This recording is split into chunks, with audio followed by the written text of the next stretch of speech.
네, 김선동 의원입니다. 오전에 제가 금융위원장으로 이제 부임을 하시면 문재인 정부의 리스크다 제가 생각하는 지점을 좀 말씀을 좀 드린 바가 있습니다. 제가 왜 그런 것을 여쭙냐면 금융위원장으로서 기본적인 그런 뭐 소양이나 이런 것은 어느 정도 저는 갖추셨다고 생각을 합니다. 근데 정말 정작 중요한 것은 바로 그런 부분에 있어서 어떻게 대응하느냐, 이것이 굉장히 국가적으로 중요하다 싶어서 그 질문을 제가 정말 그 뜻을 가지고 체크리스트를 좀 드렸다, 이렇게 좀 생각해 주시면 감사하겠습니다. 네, 알겠습니다. 우리 그 금융위원장으로서 그 현안 파악이 나름대로 하셨을 거라고 생각했는데 제가 보기에는 조금 미진한 부분들 좀 있는 것 같습니다. 이것도 이제 정책 의지와 관련된 굉장히 중요한 그런 사안일 수 있는데, 예를 들어서 제3의 금융허브 이 문제 어떻게 할 것이냐, 이런 정도는 미리 후보자로서 준비된 답변을 정확히 가지고 오셨어야 된다고 생각합니다. 상황에 따라서 이렇게 요령으로 이렇게 답변하실 문제가 아니라고 생각을 합니다. 그리고 예를 들어서 또 다른 문제도 제가 뭐 현안 파악이 되셨나 여쭙고 싶지만 그건 이제 차차 물어보기로 하고, 우리 금융위 그 조직 금융위 자체의 그 조직에 대해서도 팔로우업이 아직 좀 덜 되어 계신 거 아닌가라는 인상이 있어서 그건 아마 차후에 우리 의원님들이 지적을 하실 거라고 생각을 합니다. 후보자의 의지를 제가 좀 체크하는 차원에서 질문을 드려보겠습니다. 후보자께서 보실 때 우리 한전의 적자폭이 커졌죠, 그죠? 듣고 계실 거 아니겠습니까? 신문을 봤습니다. 예. 네. 한전의 적자폭이 커지고 있는데 이게 업무 연관성이 있기 때문에 제가 드리는 건데, 이것이 문재인 정부가 시작한 탈원전과 상당한 관계가, 직접적인 관계가 있다라는 말씀을 제가 드리고 싶은데 동의하십니까? 그런 보도 내용은 헤드라인으로 이렇게 봤습니다. 그러니까 보도 내용을 보신 게 중요한 게 아니라 지금 후보자의 관점을 제가 파악을 하고 싶은 겁니다. 지금 제가 이 질문을 드리는 것은 정말 국가를 위해서 일할 것인지, 이 정권을 중점을 두고서 일할 것인지, 그것의 분기점에 서 있다, 그런 질문을 제가 드리는 겁니다. 제가 그래서 확인을 해나가도록 하겠습니다. 저는 문재인 정부의 탈원전 정책과 한전의 적자와 굉장히 깊은 직접적인 관계가 있다라고 생각을 합니다. 제가 그것을 입증을 해보겠습니다. PPT가 안 떠져? 좀 넘겨. PPT 한 1. 네, 저기 PPT를 제가 띄워놨는데요. 저기 보면 한전의 일대 주주가 산업은행이죠. 예. 네, 산업은행이 32.9%의 지분을 가지고 있습니다. 그리고 그렇기 때문에 한전의 실적이 산업은행의 손익에 바로 직결이 되고 산은의 BIS 비율에 직접적인 연관성을 가지고 있습니다. 그래서 제가 본의원실에서 산은의 직접 BIS 비율을 연계 속에서 계산을 해보도록 제가 요청을 했습니다. 저 표를 보면 2015년도 저기 보십시오.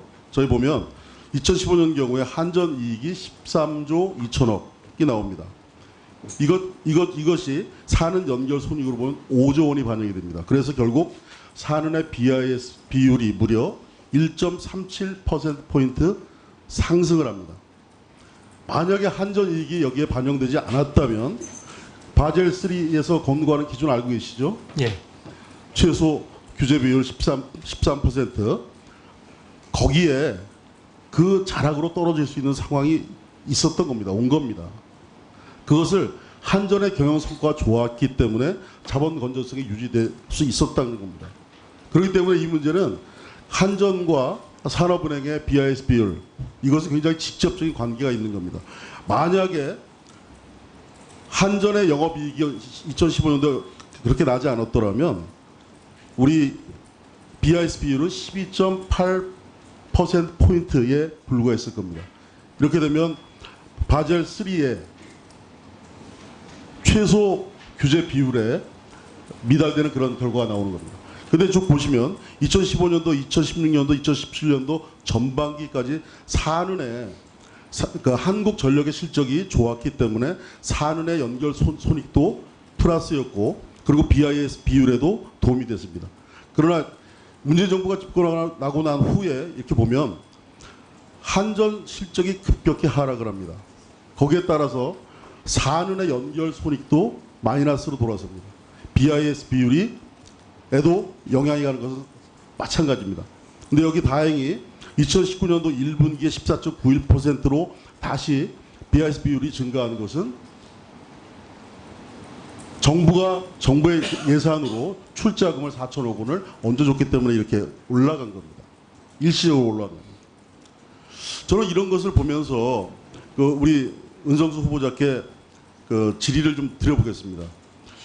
사년의 BIS 비율이 15%, 바젤 3 기준으로 하면 13%인데 이렇게 내려가면 어떤 현상이 발생을 하죠?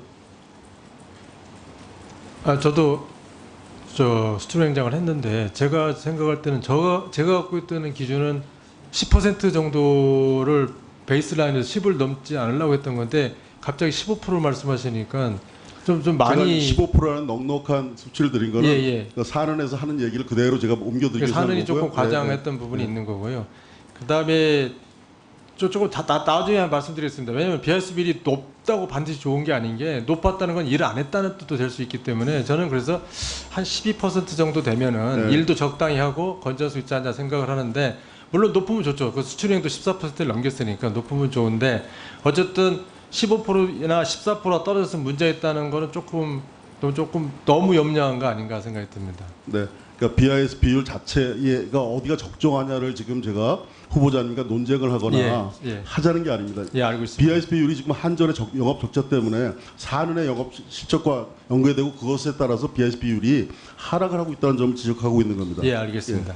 그래서 저는 8호전 정책이 금융 정책에도 상당한 직접적인 영향을 드리우고 있다라는 것을 지적을 하는 겁니다.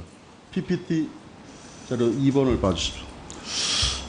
저기에서 보면 저기에서 나옵니다만 그 원자력 비율을 보면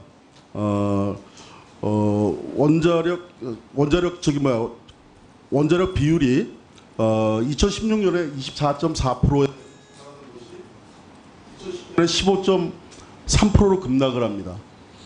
조금만 더 쓰겠습니다. 네. 그리고 반대로 LNG 발전의 경우에는 오히려 27.9%에서 35.2%로 대폭 증가를 합니다.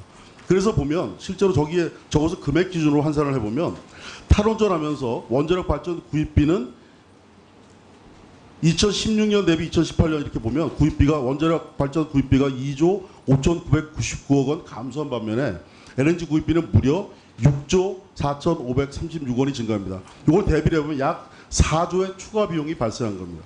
이런 것이 바로 커다란 영업 손실로 작용하기 때문에 계속 연쇄 효과를 일으킨 겁니다.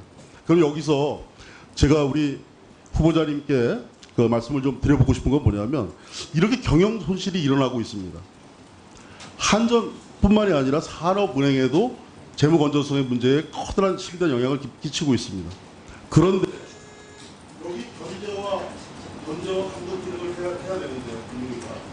여기에서 보면 의사결정 과정에 참여할 수 있는 지분이 없습니다. 실제로는 32.59%의 지분을 가지고 있지만 산업부의 28.2%의 공정권을 무조건 주고 있습니다. 그래서 실제로 우리 금융이나 금융의 산을 잘 들여다보셔야 될 것 같은데 산의 영향력을 제대로 행사할 수 있는 지분을 가지고 있습니다. 이 문제를 우리 금융위원회 위원장으로서 그것을 어떻게 바라보시고 이 문제를 어떻게 준비해 갈 것인지 이 문제에 대해서 금융위원장께서 심각하게 고민을 하셔야 될 사안이라고 생각합니다. 어떻게 하시겠습니까? 예, 말씀 잘 새겨 듣고요. 지금 아까 말씀하신 대로 산업은행에 영향을 미치는 부분은 금융위원장으로서 당연히 살펴봐야 되는 거고요. 그 앞단에 그 탈원전과 거기에 따라서 원료비가 차이 나는 그 부분은 저한테 뭐 기회가 되면 저도 발언하겠습니다만 어차피 이거는 앞단에서 탈원전을 할 거냐 아니면은 석탄을 쓸 거냐 하는 거는 또 에너지 뭐 수급 차원에서 하는 거니까 에너지 수급 차원에서 결정된 뒤를 하는 걸로 저는 이해를 하고 혹시 뭐 저나 산업은행이 의견을 묻는 과정이 있으면 뭐 그런 재무적인 영향이 미치는 거는 뭐 말씀드릴 기회가 있을 것 같습니다. 네.